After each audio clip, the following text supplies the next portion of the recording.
เล่นอ้อหนูอ้อฮอกเข้าดาวมาเนี่ยนะผู้เฒ่ามาเข้าดาวเด้อมื้อนี้เด้ออ้าวมื้อนี้นะบรรยากาศมาพายาโพมาฮอดมาจุ่มเพียจุ่มโอ้มีหยังจุ่มเพียจุ่มสุกี้จุ่มน้ำใสเนาะกำลังมาครบ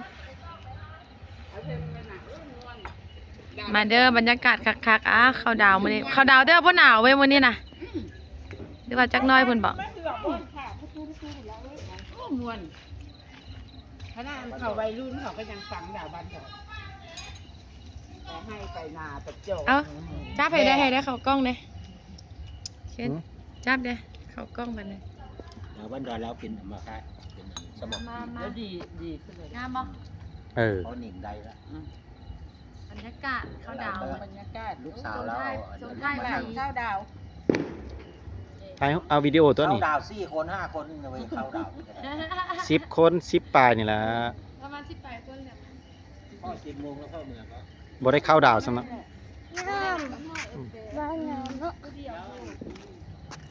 ลูกสาวมันก็เต้นเนาะเอาพ่อมันนะ